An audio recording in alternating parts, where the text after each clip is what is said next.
Você sabe o que os trens magnéticos de alta velocidade, a pasta de dente, o tratamento de água, os painéis solares, tomógrafos e turbinas de aviões têm em comum? São exemplos da utilização final dos produtos da Alcoa Poços de Caldas. Na fábrica são produzidos aluminas e hidratos, tarugos e lingotes de ligas a partir do alumínio e sucata, e o pó de alumínio, única unidade da Alcoa no mundo a fabricar este importante produto. Alcoa, transformando potencial em progresso verdadeiro. Olá! Voltamos com o Flipostos, o festival que tem o patrocínio da Alcoa através da Lei de Incentivo à Cultura e é uma realização da GSC Eventos Especiais, Secretaria Especial de Cultura e o Ministério do Turismo. Vamos agora com uma atividade que é um oferecimento da editora Collie Books, Estratégias de Ensino de Língua Portuguesa e Tecnologias Digitais, com Maria Tereza Vilardo de Abreu, Tedesco, Igor Pifano, Ilma Ribeiro e com a mediação de Eliane Benício. Agora eu dou a voz para a Eliane, gostaria de agradecer a todos e tenham uma boa mesa. Obrigada, Camila. Boa tarde a todos que estão acompanhando essa live, que é um bate-papo sobre língua portuguesa. Maravilha, não é? Seja para quem está na sala de aula, no chão da escola, e para quem tem seus filhos estudando, e para quem adora escrever, quem adora ler, para todo brasileiro, né? Nada melhor do que dominar o seu idioma para se sentir seguro, firme aí no seu caminho profissional e mesmo pessoal. Parabéns a todos que estão ligados aqui. Preparei umas palavrinhas para a gente abrir essa mesa, que eu acho que é importante. Eu acho que se existe uma disciplina fascinante e em constante evolução, essa é a língua portuguesa. A língua portuguesa evolui com a sociedade, evolui na comunicação nossa do dia a dia. Um exemplo claro disso são as gírias que muitas vezes acabam aí incorporadas ao nosso vocabulário, né, que surgem nas comunidades, que surgem no nosso dia a dia de trabalho. Bem, para os docentes, a aplicação de novas metodologias no ensino do português é fundamental, claro, né? Seja para melhorar o entendimento do idioma, da língua, seja para manter o interesse dos alunos na disciplina, que é fundamental, como eu disse, no desempenho da vida social e profissional também. E falando em renovação no ensino, essa renovação se tornou mais do que nunca necessária, né? A partir do anúncio da pandemia de Covid-19, há 2 anos, pela Organização Mundial da Saúde e pela consequente, a natural necessidade do isolamento social. Ninguém podia ir para a escola, e aí, né? Como continuar os ensinos? Como atrair a atenção dos alunos fora daquele espaço escolar, né? E usando a internet, que muitos, aliás, já dominavam, e levavam para a sala de aula, né? Bem, nessa fase, a comunicação nossa de cada dia, ela passou a receber, então, interferência direta da tecnologia e a acontecer com muito mais frequência no ambiente virtual. Para lá foram as salas, né? Para lá foram as aulas do dia a dia.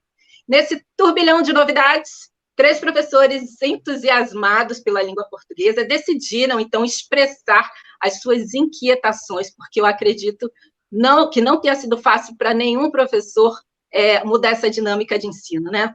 Então, eles se reuniram e outros docentes também se uniram a eles, e eles estão lançando o livro Estratégias de Ensino da Língua Portuguesa e as Tecnologias Digitais de Informação e de Comunicação, pela editora Collie Books. Então, é sobre o que eles pensam sobre essas experiências e sobre a língua portuguesa, que nessa sala hoje, a Sala Gerais da Flipostos, eu convido para o debate e digo, sejam bem-vindos, Igor Everson Araújo Pifano, que é mestre e doutorando em Letras pela Universidade do Estado do Rio de Janeiro, a querida UERJ, Ilma Ribeiro de Mendonça Ferreira, que é doutora em Língua Portuguesa e professora adjunta do CAP-UERJ, Maria Tereza Tedesco Vilardo Abreu, professora titular de Língua Portuguesa da UERJ e organizadora desse livro. Sejam bem-vindos. Um a um, eu vou convidar para que se apresentem mais, não é? E, se quiser, acho que já é o ideal, se apresentar e trazer qual tópico está responsável dentro desse texto, desse livro, esse livro que a Maria Tereza é organizadora e que reúne, então, várias ideias de vários educadores. Quer começar, Maria Tereza? Eu acho que pode ser, né? Pode sim. Eliane, boa tarde a todo o público que nos está assistindo nesse momento. A Ilma Ribeiro, um grande prazer estar aqui com você, minha colega de universidade. Ao Igor Pifano, também meu colega de universidade, meu doutor, meu orientando nesse momento. Fico muito feliz de estar aqui. E, Eliane, antes de eu começar a falar, eu gostaria de fazer alguns agradecimentos, se você me permitir, inicialmente, e falar sobre os demais colegas que compõem essa obra que a gente tem assim muita felicidade de trazer a público nesse ano de 2022, no 1º de maio. Eu quero fazer, então, começar dizendo, parabenizando a todos os trabalhadores brasileiros, professores, professoras, também trabalhadores, né, muito trabalhadores, médicos, dentistas, estivadores, enfim, a todos os trabalhadores, porque é um dia muito importante. Então, nós estarmos aqui hoje lançando essa obra num dia como esse, para mim, é algo bastante revelador.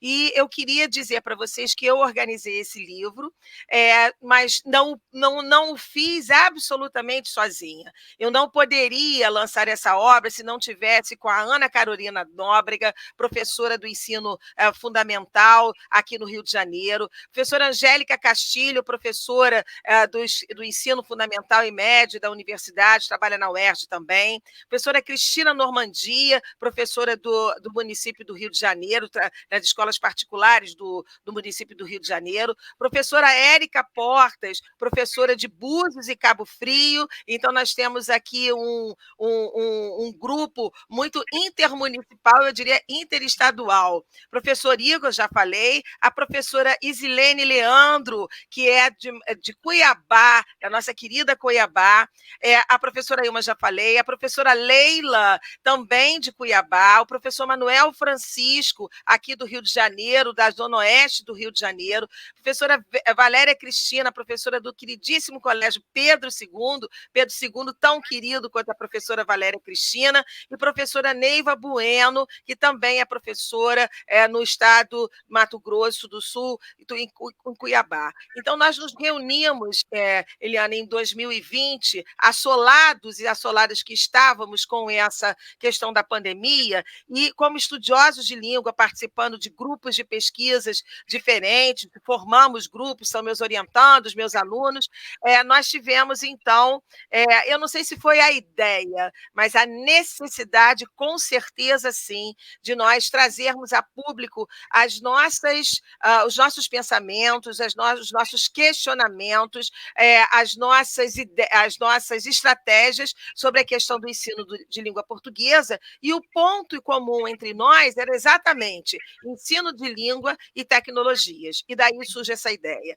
E por isso eu não poderia deixar de agradecer, primeiramente, a minha querida editora Colli Books, na pessoa da jornalista Isa Colli, que acolheu essa obra, como vem acolhendo outros trabalhos que eu venho capitaneando, orientando ali na Colli Books. Então, queria primeiramente fazer esse agradecimento, porque é realmente uma editora muito cuidadosa e muito engajada na questão da educação, e isso para a gente é muito importante. Tá? Não poderia deixar de falar também dos patrocinadores desse momento tão importante, né? A Alcoa, a GSC Eventos e, evidentemente, a Secretaria Municipal de Poços de Caldas, assim como as secretarias municipais e estaduais que acabam me acompanhando, né? A Secretaria Municipal do Rio de Janeiro uma queridíssima secretaria para mim, para os trabalhos que faço, para as ideias que desenvolvo, e todas as outras secretarias com as quais eu, eventualmente, acabo por trabalhar. A nossa querida, que iniciou a transmissão, falou da importância da Lei de Incentivo à Cultura, e eu quero realmente respaldar as palavras da Carolina, se não me engano, sobre a importância do incentivo realmente à cultura para que nós possamos estar aqui. Estamos em novos tempos, novas necessidades, né? Assolados pelas dores deixadas por esses 2 anos de pandemia, mas a gente está abrindo um novo momento no mundo, com as nossas dores, com as nossas perdas, com todas as questões negativas que aconteceram com a pandemia, mas a gente agora tem de olhar para frente. A educação precisa muito, muito fazer com que esses alunos possam dar conta das dificuldades que ainda tem de leitura e escrita, que precisam, né, disseminar, trazer, desenvolver seus conhecimentos. Então, nós precisamos, como educadores e educadoras, trazer essa boa nova para todos os alunos, todas as crianças, todos os jovens, todos os adolescentes. E o nosso livro tem exatamente essa visão. Eliana, passo para você a palavra. Maria Tereza, como foi? E como foi a divisão dos temas? Como brotou a ideia de cada um escolher um tema diferente? Cada um fala da sua prática, Eliana. Esse é o dado muito importante. Nada que está nesse livro, nenhum capítulo produzido está distanciado da prática. O que nós combinamos foi exatamente isso. A partir das dificuldades que a gente passava em 2020, das tristezas que nós vivíamos em 2020, das grandes dúvidas, cada um de nós tinha que trabalhar para poder trazer algum conhecimento para os seus alunos de forma remota. Eles crianças, né, e jovens, adolescentes, estavam aprendendo, nós, professoras e professores, estávamos aprendendo. Então, o que nós combinamos? Uma atividade prática, da nossa prática de sala de aula, de leitura, de escrita, de ensino de gramática, aquilo que é afeito ao ensino de língua portuguesa, voltado para a questão das tecnologias, porque era o que a gente estava vivendo na época. Então, esse foi o nosso tratado. E a gente tem aí um mosaico, né, de 12 atividades diferentes que tratam de algum ponto, de algum conteúdo, de alguma abordagem necessária para a aula de língua portuguesa. Maravilha. Eu já vou falar com você sobre o seu tema de domínio. Agora eu quero passar a palavra para a Ilma Ribeiro de Mendonça Ferreira. Oi, Ilma. Me fala do seu trabalho, se apresente para a gente um pouquinho. Boa tarde. Boa tarde a todos, a todas. Meu nome é Ilma. Eu tenho uma alegria enorme de ser professora do Instituto de Aplicação Fernando Rodrigues da Silveira desde 2015, quando eu comecei a ter a oportunidade de ingressar nesse instituto tão importante para tanta gente aqui no Rio de Janeiro. É uma real possibilidade de inserção das pessoas pobres no ensino de qualidade. E aí, pensando nessa palestra de hoje, eu vou dizer que essa abordagem que eu vou fazer surgiu por conta da ementa do 9º ano do ensino fundamental do Colégio de Aplicação, do CAP-UERJ, que fala do período simples. E, ao falar do período simples, a gente tem, dentro do período simples, a necessidade de abordagem dos predicadores, que são o quê? São as grandes forças dentro de uma oração que vão construir essas orações.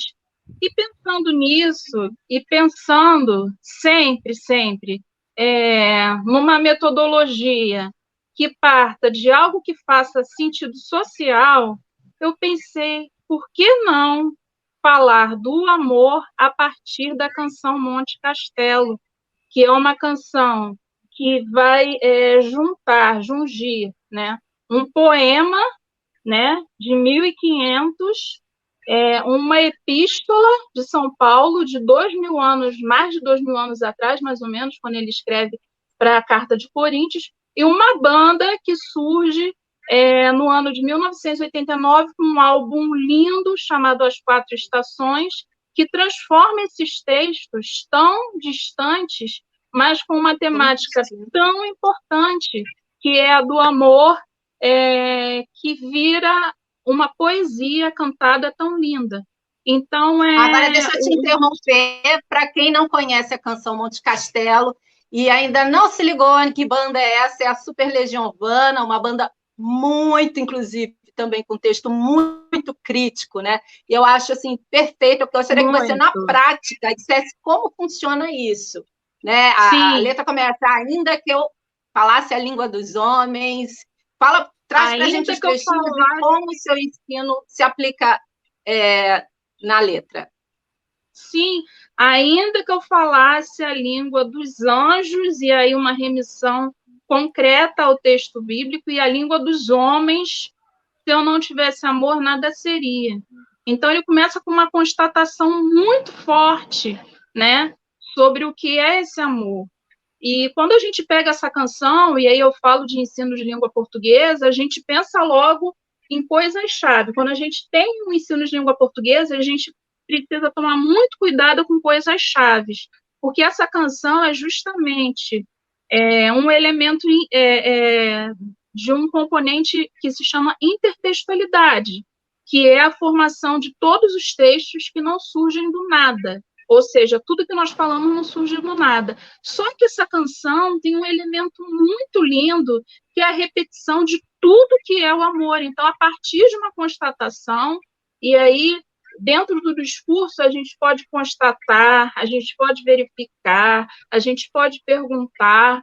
Eu pensei, por que não abordar, né, essas descrições do amor que ele fala para mostrar que a gente, dentro da língua, consegue fazer essas constatações, né?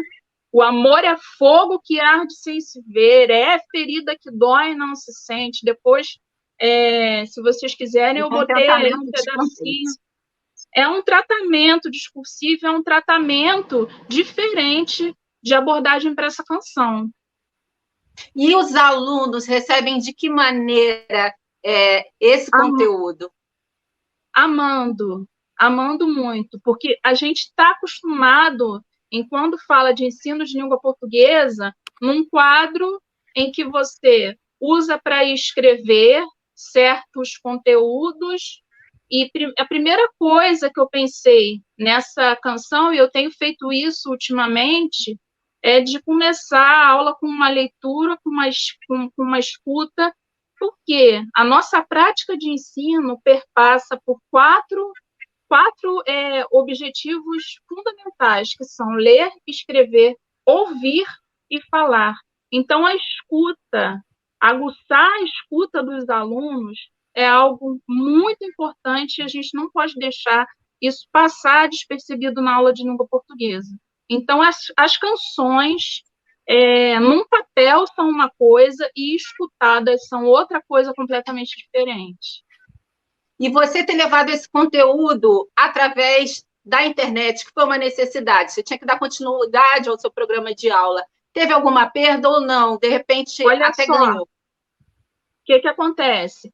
Com a pandemia, o uso, por exemplo, de um clipe, de uma música, de um pequeno vídeo, de um trecho de filme, é algo muito bacana para se fazer para uma aula de língua portuguesa.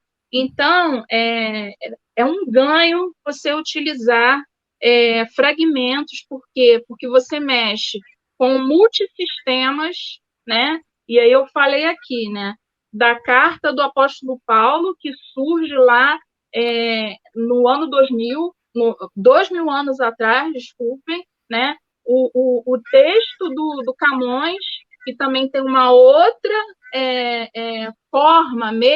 forma de se passar, e você tem, em 1989, um álbum pós-ditadura que prega coisas essenciais ao ser humano. Essa aula vai até além da língua portuguesa, não é? Com certeza, porque... E aí eu vou falar aqui como pessoa que pesquisa e como professora. O que eu faço na minha aula é completamente diferente do que a Maria Tereza faz, do que o professor Igor faz, do que a professora Angélica faz, do que o professor Manuel faz. E o que me causa inquietação, o que é minha angústia, precisa ser motivo da minha aula.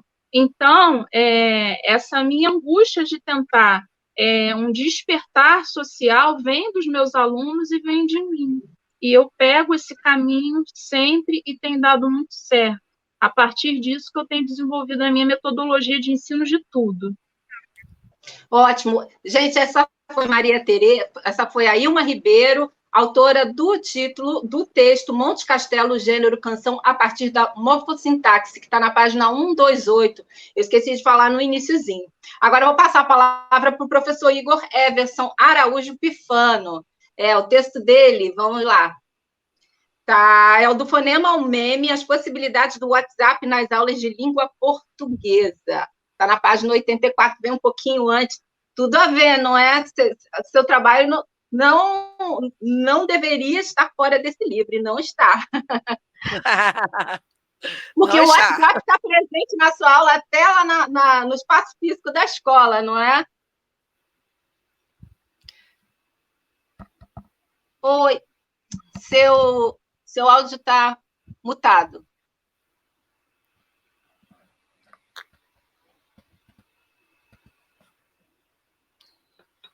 Vou tentar falar com ele aqui pelo... Isso, calma. Agora foi. Pronto, já está bem. Está bem, Igor. Oi, Igor. Acho que vocês me ouvem agora. Tá com eco. Tá dando um ecozinho. Era isso. Vou ficar pelo celular. Agora me ouvem bem? Sim, perfeito, Igor. Desculpem, porque falando em tecnologias, né, a gente sofre com as tecnologias, né? Principalmente. Exatamente. Eu agradeço, primeiramente, ao convite, agradeço a Tereza, né, por estimular ainda mais esse diálogo, porque nós não somos um grupo de trabalho, né, Tereza? Somos um grupo de diálogo, né? Como a Ilma bem colocou aí o nome dos nossos parceiros e parceiras, né? Somos um grupo de diálogo que está junto para trocar suas experiências, né? Suas vivências. Né? A gente que se sente tão carente, às vezes, de ser ouvido, né? Nós, professores, né? A gente tem essa oportunidade, né? E a oportunidade de trazer à tona algo que é muito dito, mas pouco concretizado, as famosas tecnologias digitais. Tecnologias digitais que são mais simples do que a gente imagina, né? O exemplo da Ilma, eu adoro, trabalhar com música, e durante a pandemia, nas oportunidades que a gente tem de transmitir isso via as aulas online, né, isso aí foi realmente enriquecedor. Apesar das dificuldades, eu então lido com cenários um pouco distintos, porque eu lido com a rede pública, em periferia, em bairros de uma região de vulnerabilidade social altíssima, né? E antes, no início da pandemia ainda, eu estava numa cidade do interior, trabalhando numa cidade do interior, menor ainda, com infraestrutura mais deficitária. Nesse meio do caminho, tive uma remoção para uma escola de periferia e atuando também em escolas da rede privada, onde você já tem uma estrutura diferente, né? Onde você conseguia usar o seu Google Classroom, né? Fazer sua aula ao vivo, enquanto que, na rede pública, a nossa aula se limitou muito ao quê? Ao recurso do celular. Celular, né, Eliane, e demais, que a gente endemoniza um pouco. Né? Nós, professores, temos uma endemonização do celular, são os objetos, né, de dessacralização da educação de épocas. Né? Teve a época do boné. Por que a gente não gostava do aluno com boné na sala? Ele não sabe, mas era o boné. Aí agora é o celular, né? Tereza, a época do boné. A minha época de aluno era o boné. Eu falei, gente, mas qual que é o problema do boné? Hoje é o celular. E o primeiro, né, a gente já chega na sala de aula, como a Ilma falou, a gente já tem que ouvir o nosso estudante, porque ele já chega principalmente com a ideia de que eu não sei português, eu não gosto de português, aí você tem que desmistificar para ele, mas você fala o quê? Você escreve no quê? É português, não é javanês, como diria a crônica, né? É português. Né? E aí ele pensa, por que ele gosta, então, desses mecanismos digitais? Porque ele acha mais fácil, porque ali ele fala, ele escreve como ele fala, né? Ele acha que ele não está pensando ao escrever. E essa ideia de trazer esse universo para a sala de aula, você está mostrando para ele que ali, naquela escrita aparentemente despreocupada e simples, ele estava pensando muito para fazê-la. Ele tem ali muitas coisas intuitivas, né? que são amplamente discutíveis na sala de aula, são construções linguísticas riquíssimas, como eu apresento no meu texto, né, que eu digo do fonema ao meme. Porque quando ele está lá no kkkk, né, da risadinha, né, quando ele põe o VC, o para você, né, ele tem uma construção linguística ali, que ele, ó, o VC é uma evolução do vossa mercê de séculos atrás, e ele não sabe disso, e ele olha só o percurso dele, e a vossa mercê, que virou vós mercê, que virou você, que virou o VC. O beleza, que ele põe o BLZ, onde ele mistura o som da letra, né, da correspondência, né, do grafema e do fonema, com o nome da letra, B, Le, Za, Z. Né? Então ele vai misturando, ele tem toda uma construção linguística que ele não faz ideia disso. E aí nós chegamos também, né, como eu pontuo lá, Eliane, os famosos memes e as figurinhas, porque agora a gente tem figurinha para tudo. Né? Eu virei o louco da figurinha, porque é mais prático. Exatamente. Quando não é no áudio... porque quando não é no áudio, né, a gente tem que controlar para não virar um podcast, né, porque a gente começa a contar a vida ali no áudio, né, a gente tem as figurinhas, né, e as figurinhas que são em cima, de uma cara engraçada, né, as figurinhas vêm como numa reconstrução dos próprios memes, né. Os jovens hoje em dia, nessa nova geração, eles não sabem, por exemplo, que a Nazaré Confusa deles foi uma personagem de uma telenovela, e a atriz ficou famosa até no exterior por conta do meme da Nazaré Confusa. Num relato mesmo, numa entrevista dela, eu lembro dela falando, da Renata Soar, falando que ela foi reconhecida na Itália, e as crianças falaram, lá, mãe, aquela mulher do meme. Mas ainda bem qual que é a história daquela mulher, né, carreira e tudo mais. Então, olha só como que nós vamos ressignificando. E esse ano, então, é muito providencial, né? E nós vimos aí até a necessidade do Tribunal Eleitoral de firmar parceria com as redes sociais, né, inclusive os dispositivos de mensagem, né, onde teve a grande polêmica aí com a questão também do... Né, desculpa, eu esqueci o outro... Do Telegram, né, que não queria participar. Porque as últimas eleições presidenciais, né, no Brasil e legislativas, as campanhas eleitorais foram feitas essencialmente onde? Nas redes sociais e aplicativos de mensagem, né? Aí foram os grupos de discórdia das famílias, né? Porque a gente sempre fica com raiva de um parente que vota num candidato, que defende aquele candidato, porque recebeu uma informação sobre aquele candidato, mas também não busca se informar. Olha aí o campo cheio de material para você trabalhar, por exemplo, com aluno, o conceito de fake news, os conceitos argumentativos, né, de coesão, coerência, né, tudo isso dentro da questão ideológica, né? Olha só, você trabalhar com o aluno ali para você fazer justamente a leitura crítica, que nos cobram tanto, que a gente tem que desenvolver a criticidade dele, e a gente endemonizando o WhatsApp. Eu não vou colocar o WhatsApp diretamente na sala de aula, porque a escola não tem uma estrutura, às vezes, para usar o celular, mas eu tenho que fazer o aluno refletir que o WhatsApp também é um terreno fértil de comunicação. Agora, como foi, Igor, durante a pandemia, naquele período realmente mais intenso do isolamento social, você trabalhar o seu conteúdo com os alunos, especialmente esses alunos de áreas periféricas, alunos carentes, alunos, muitas vezes, sem o aparelho celular ou sem rede, sem a rede, né? Sem internet.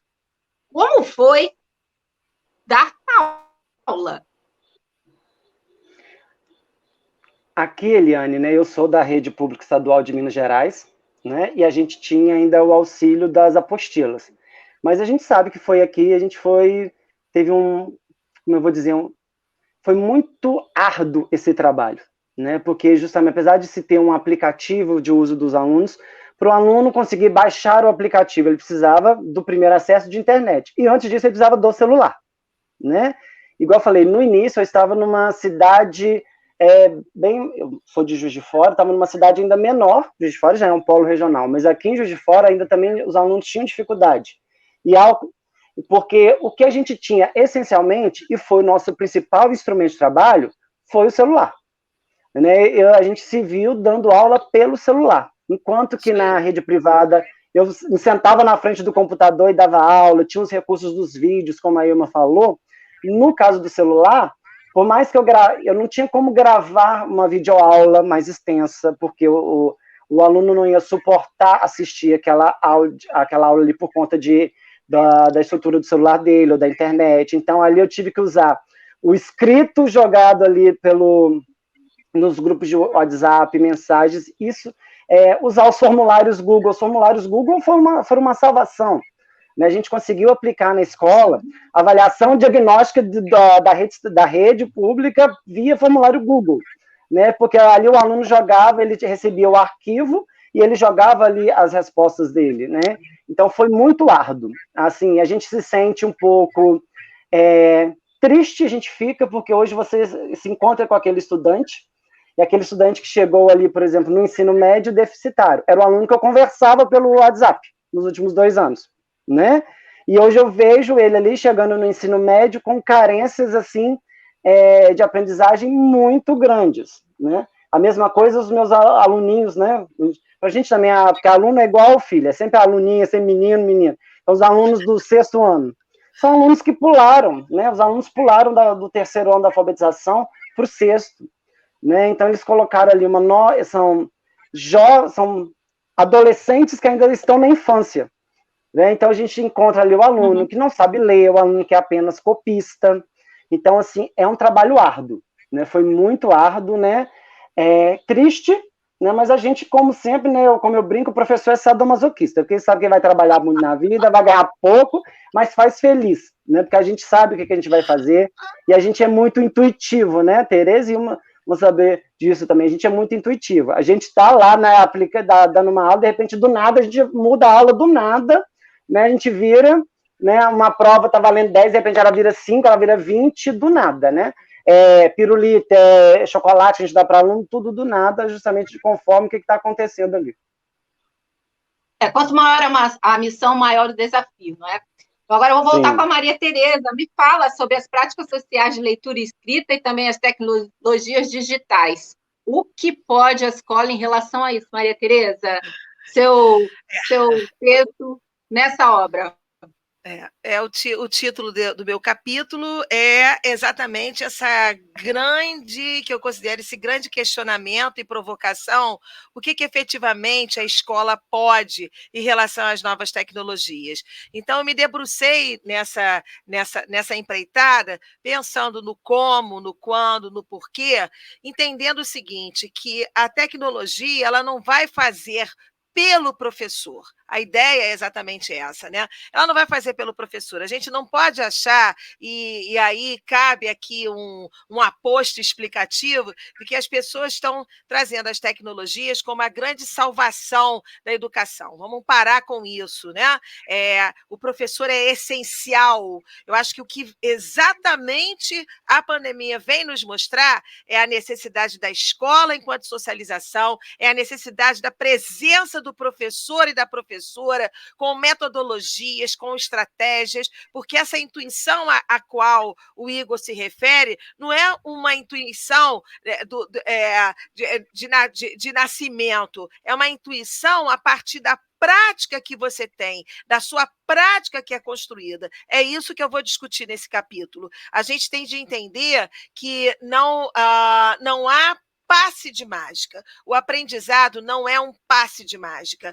As crianças estudaram, muitos, uma grande parte com muitas dificuldades, Eliana, porque essas dificuldades elas já existiam no nosso Brasil, no nosso país. O Brasil, né, de dimensões continentais, com tantas diferenças, que eu diria diferenças abissais, que só vieram à tona, eu adoro usar essa expressão, são as nossas feridas abertas, né? Nós só mostramos essas feridas que tínhamos. Então, agora, a escola tem que entender que as perdas que aconteceram já estavam no processo e que a escola precisa se modificar, mas entendendo que existem pilares fortes de teoria, A teoria é importante para o professor.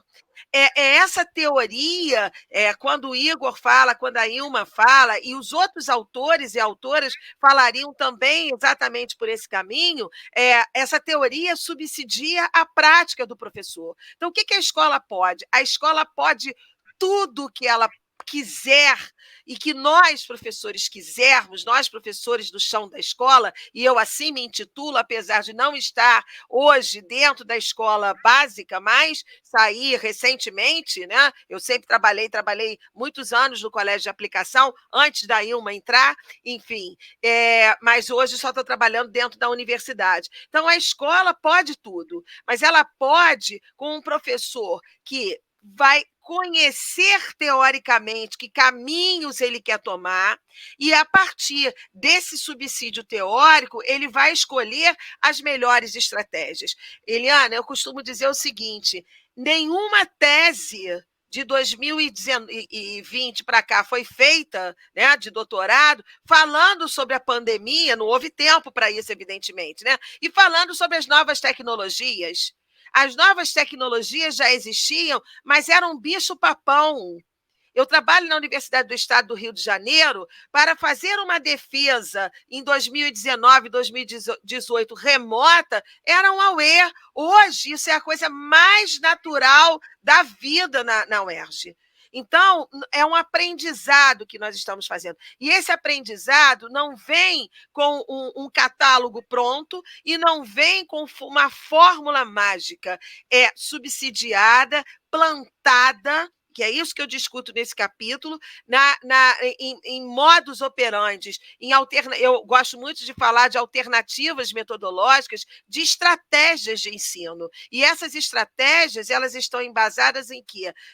No aporte teórico que cada professor defende, que cada professor segue. Por isso que a Ilma falou que a prática social dela, a prática didática dela, perdão, é diferente da prática da Tedesco, do Igor, e citou outros autores, porque cada um vai se filiando e vai a palavra se conformando naquelas escolhas que faz, a partir daquilo que dói, como a Ilma falou, daquilo que sente, daquilo que julga necessário. O que nos reúne como autores desse livro, encampados, abraçados pela Cole Book, é exatamente o fato da gente entender que existem práticas sociais de leitura e de escrita e que precisam ser desenvolvidas na sala de aula. É isso que eu tento passar, tento transmitir nesse texto que eu escrevi para compor esse capítulo, Eliana.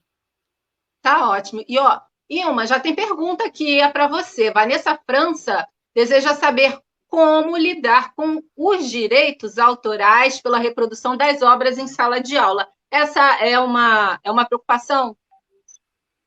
Olha só, quando a gente usa uma plataforma, eu não posso, por exemplo, gravar, né, pegar uma obra autoral, o trecho dela, e deixar essa aula gravada na plataforma.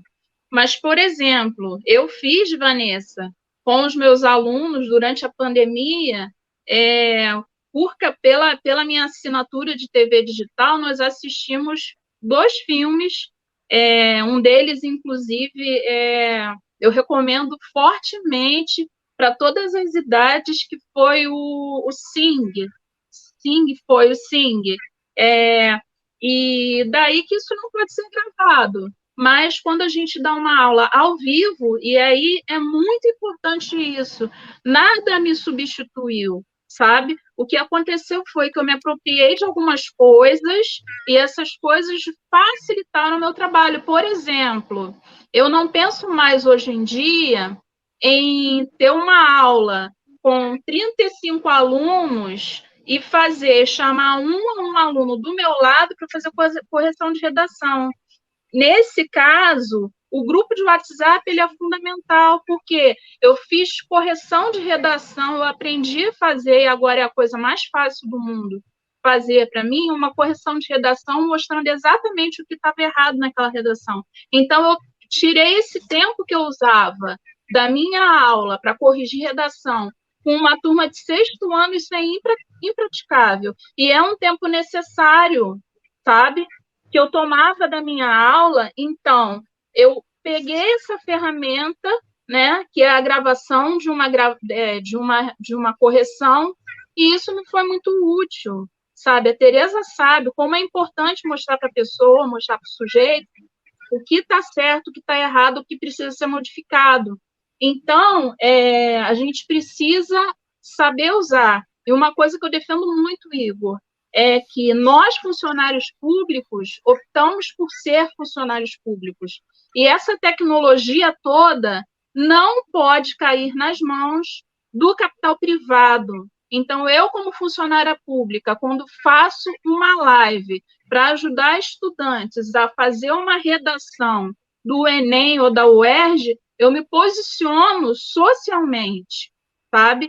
Então, a gente precisa tomar muito cuidado com a massificação de um discurso sobre a utilização das mídias de uma forma errônea. Nada vai substituir a Ilma, o que me inquieta como pessoa, sabe? A minha vivência social, o que eu trago comigo é insubstituível. Agora, o que eu posso fazer é utilizar desses mecanismos para cada vez mais oferecer mais possibilidades ao meu aluno, e aí está algo muito importante dele, ascender socialmente, isso daí para mim me é muito caro, mas que também haja uma harmonia que não existe nesse país, que não é de agora, vem de 500 anos atrás, de olhar o próximo de uma forma diferente, sabe? E por isso que essa canção, Monte Castelo, para mim é muito cara, porque fala de algo que inquietou um religioso de 2000 anos atrás, que estava numa capital econômica, com pessoas tomadas pelo desejo de dinheiro, e que fala que se eu der o meu corpo para ser queimado, se não tiver amor, nada vale. Olha que coisa forte, né? E aí eu poderia falar de algumas coisas, de teorias, mas fico gostando de vocês lerem um capítulo. Tá ótimo. Ó, a gente já vai para quase 45 minutos de conversa, mas eu quero muito que cada um comente também sobre o desafio que é tratar da língua portuguesa usando novas tecnologias, mas sem deixar de orientar os alunos para uma questão importante, que é a qualidade do que ele está acessando, que é a qualidade da informação que circula nas redes sociais, que circula na rede de computadores, né? Como alertar para a questão das fake news e até das falsas informações. A própria questão, o Igor pode comentar sobre isso, da própria grafia. É interessante ele estudar a origem do VC e voltar algumas décadas no tempo, mas ele precisa escrever corretamente. Na redação do Enem, ele não pode usar certas coisas que ele usa no dia a dia ali, no trato com os amigos, nas redes sociais e no WhatsApp, né? Como fica essa orientação sobre a qualidade do que está nas redes sociais? Igor, pode começar. Muito bom, Eliane. E aí me vem uma ideia de etiqueta linguística. É a gente justamente levar o estudante a saber que não tem nenhum problema ele escrever o VC, mas ele tem que saber onde que ele pode escrever o VC. E que no ambiente ali que ele está de uso da norma padrão, ele tem aspectos específicos. São aspectos que vão ser cobrados na redação do Enem, na redação na escola. E os livros didáticos, por exemplo, né, eu estou aqui na minha frente com o computador está em cima de livros da escola onde eu dou aula.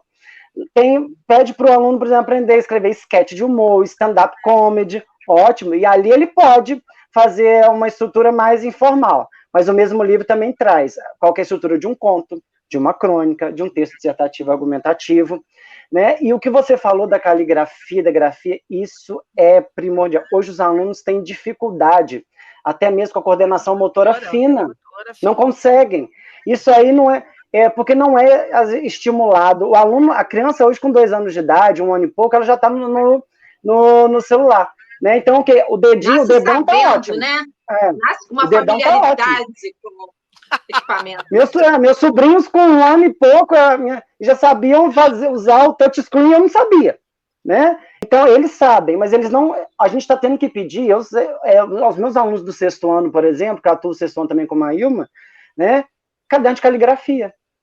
E outro dia eu vi um aluno virou, ainda chama a gente de tio, né? O tio, eu tô com tudo que eu tenho que agora anotar, eu anoto também no caderno de caligrafia para treinar a minha letra. Eu falei, ótimo, excelente. Então o menino já está tendo uma consciência, né, de que a grafia dele não estava boa, porque a letra dos meninos, né, eles estão perdendo, às vezes, pontos em provas discursivas por conta da ilegibilidade ou ininteligibilidade das letras e dos textos deles. Né, porque a gente também não, por mais que o professor consiga entender até a letra de médico, tá pior do que a letra de médico, né? Tá numa coisa assim que a gente fica assim, a gente pede para ver se baixa uma entidade. Como eles querem uma entidade para ajudar a fazer redação, a gente quer uma entidade para tentar entender, né? E aí, justamente, eu vou forçar aí essa ideia mesmo dessa etiqueta linguística. Essa ideia da etiqueta linguística, porque as pessoas também, os professores, às vezes, levam as correntes linguísticas muito ao extremo. Eu gosto muito das falas da Tereza, que a gente do dia a gente falando até de interacionismo discursivo, sociolinguística, a questão que às vezes as pessoas vestem uma camisa e vão para o extremo.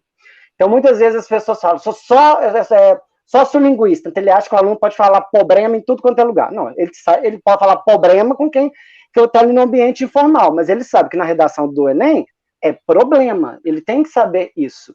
E aí é o que a Ilma muito colocou, que é o papel do professor, o professor como mediador, né, como os teóricos, Dawes, Pasquier, Licor, nós não somos o dono do saber que vai chegar e jogar para o aluno, não, nós vamos mediar essa relação conhecimento, né, e aluno, né, porque a gente também vai aprender com eles, né, pois, como dizia, se não me engano, Guimarães Rosa, mestre não é quem sempre ensina, mas quem de repente aprende. Então, nós estamos aprendendo com eles também.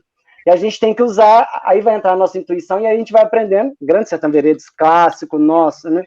Então, a gente vai aí justamente fazer essa interação, elevar essa ideia de diálogo, né? O que a gente tem que pensar no caso da língua portuguesa, dos estudos de língua, é diálogo.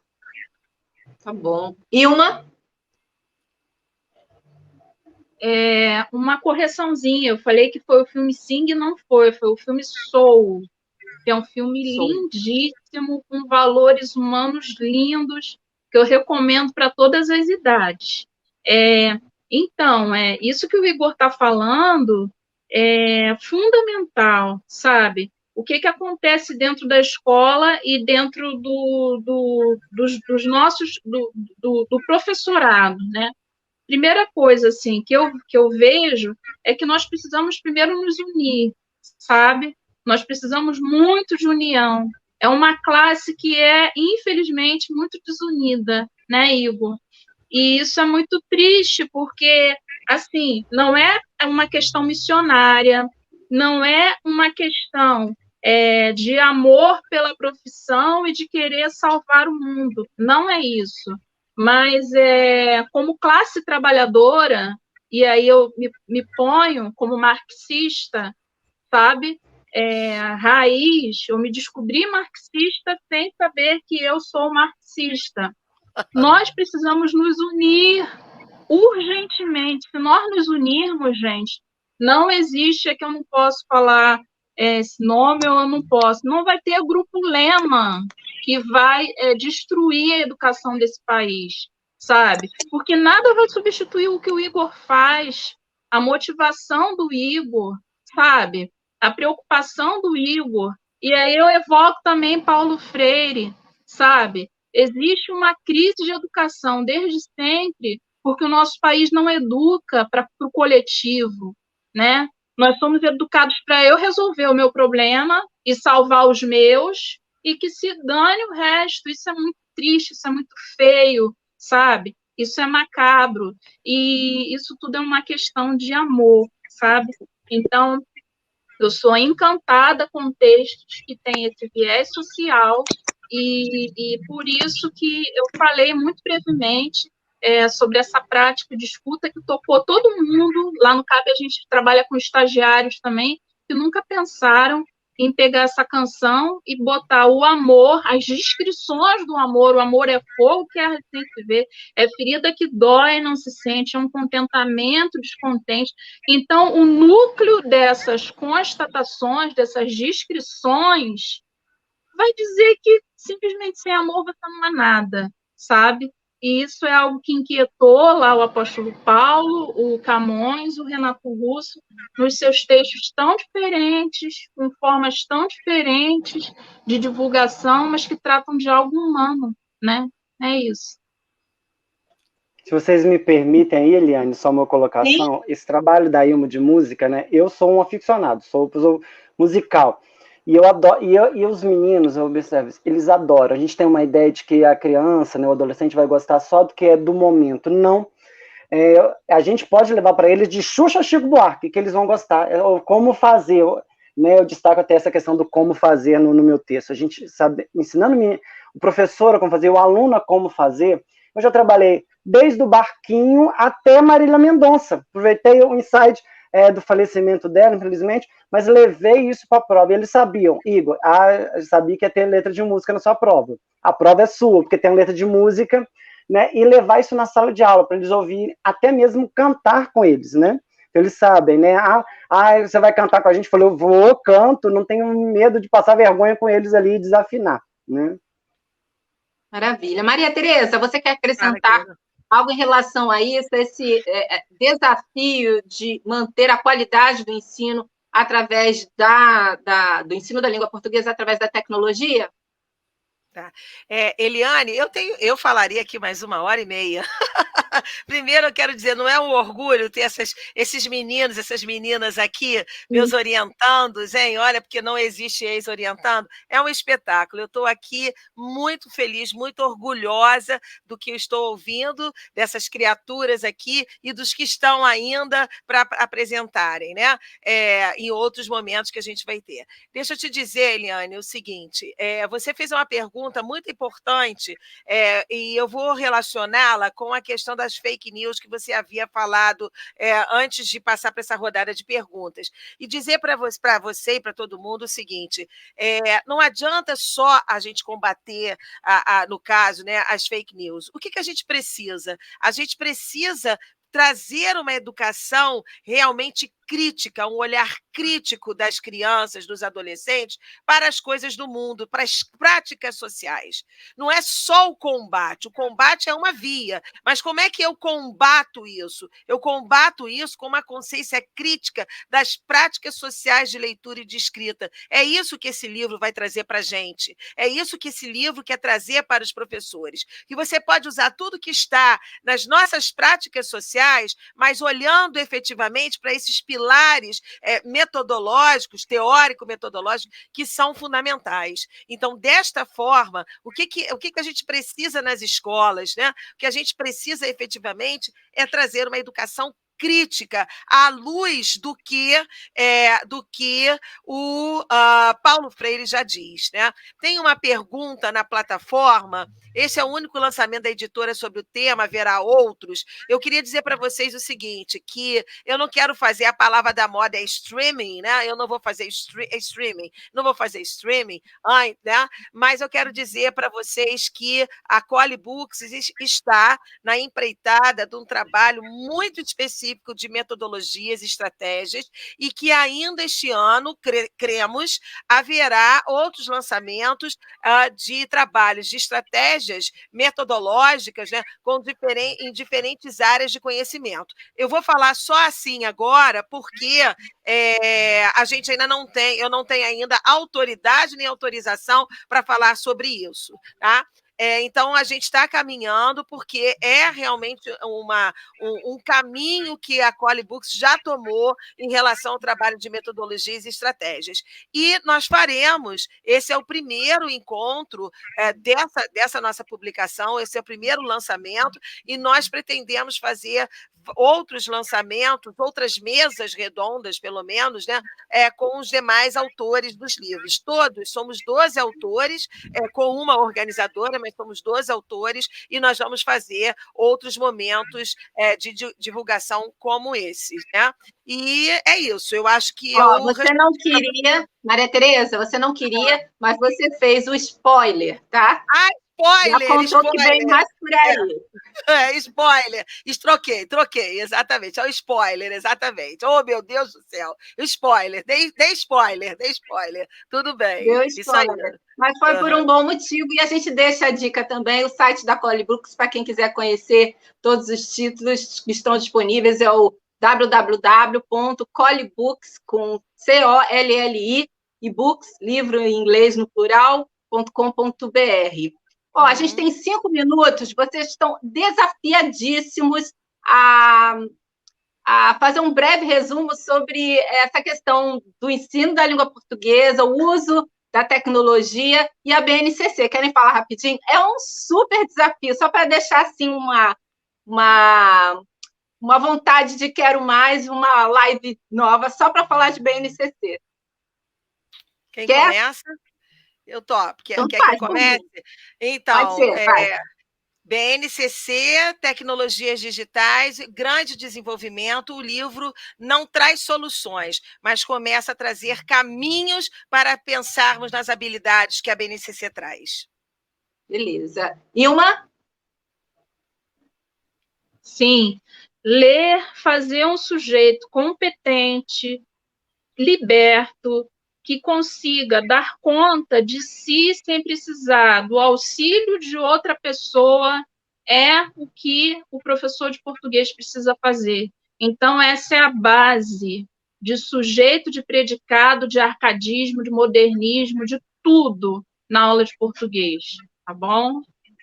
Tá bom. Igor? E o que o nosso livro pretende, acima de tudo, né, e é o que a educação sempre nos cobra, é provoquem-se. Nós somos provocados a todo instante, se deixem provocar e se desafiem, né? Não sucumbam às dificuldades, se desafiem. Pois e principalmente no caso da linguagem, né? Leiam o mundo à sua volta, né? Pois como eu ouvi uma vez, ler sem tréguas é ter educação sem limites. Nossa. Maravilha. Leiam o mundo e escrevam o mundo, não é? Exatamente. O mundo se escreve a várias mãos, com certeza. Ninguém faz sozinho, ninguém vive sozinho. Isso aí. Vocês querem deixar contatos para quem, enfim, se interessar em saber mais sobre o projeto de cada um? Querem compartilhar? Sim. Redes sociais? Redes sociais. Obviamente, a professora aqui não tem as redes sociais, mas meus alunos têm. teresatedesco@uol.com.br, tudo junto, minúsculo e com S. teresatedesco@uol.com.br. Tá bom. Igor? Até que se a Tereza tivesse tempo para entrar em rede social, não sei onde já vai arrumar mais tempo no dia dela, né? Minhas redes sociais é Igor Pifano, né? Igor com H, né, como é o meu nome, e o e-mail é igorpifano@gmail.com. Tá legal. Ilma? Mesma coisa com H também, Ilma com H, né? Então, eu e o Igor temos H, Ilma com H Ribeiro, uerge@gmail.com. Tá bom. Onde encontrar o livro, hein, Maria Tereza? Na plataforma da Collie Books, tá? Com atendimento direto, com remessa direta para todas as escolas, secretarias e pessoas que quiserem, e futuramente a venda nas diferentes livrarias do país. Tá? Bom. É só entrar no site da Collie Books. Tá, joia, que a gente já compartilhou o endereço aqui. Muito obrigada, parabéns pelo trabalho de vocês. Não deixa de ser uma missão, e eu considero assim, né? Porque nem todos conseguiriam trabalhar a língua portuguesa da maneira que vocês trabalham, nem todos conseguiriam lecionar, nem muito menos ser desafiados, né? A ensinar e a educar por diversos meios, diversas plataformas. Parabéns para vocês. E eu agradeço também a oportunidade. Pode falar, Maria. Eu queria fazer um agradecimento, Eliane. Posso? Sim, Primeiramente a você por essa mediação tão bacana e a Caroline, que está fazendo a tradução em Libras e que proporcionou essa possibilidade de inclusão. Isso é muito bacana. Muito obrigada, tá? Só isso. Parabéns, é verdade. Parabéns, Caroline. Show de bola. Muito obrigada a vocês, obrigada à Collie Books pela oportunidade, pela Flipossos também pela oportunidade. Parabéns por esse evento tão importante e até a próxima. Tchau, tchau. Que mesa de peso. Gente, nós que agradecemos. Muito obrigado, Ilma, Igor, Maria Tereza e Eliane, com uma mediação impecável. Já anotamos o seu nome aqui para as próximas mediações. Se preparem. Verdade. Gostaria muito de agradecer à editora Collie Books, a Isa Collie, que é uma pessoa, assim, sem palavras para ela. Dizer que a Collie Books estará conosco no Flipossos, que retorna ao presencial de 3 a 11 de setembro aqui em Poços de Caldas. Quem sabe a gente não faz esse encontrão aqui, todo mundo presencial, com plateia, olha que maravilha. E também queria dizer que agora, no início do nosso Flipossos virtual, a gente iniciou as inscrições para o concurso estudantil, que esse ano tem como tema Letras e Música, a Sinfonia da Literatura. Olha que bacana, tudo a ver com essa mesa, né? Tudo mesmo. Vocês podem clicar aqui no Sobre a Flipossos, que tem o regulamento, e são para todos os alunos de escolas públicas e privadas, tá? Então, caso vocês tenham interesse, só clicar aqui em cima. Cliquem também aqui na nossa livraria, onde vocês podem conferir os livros da Collie Books e de todas as editoras que participaram conosco nesse Flipossos.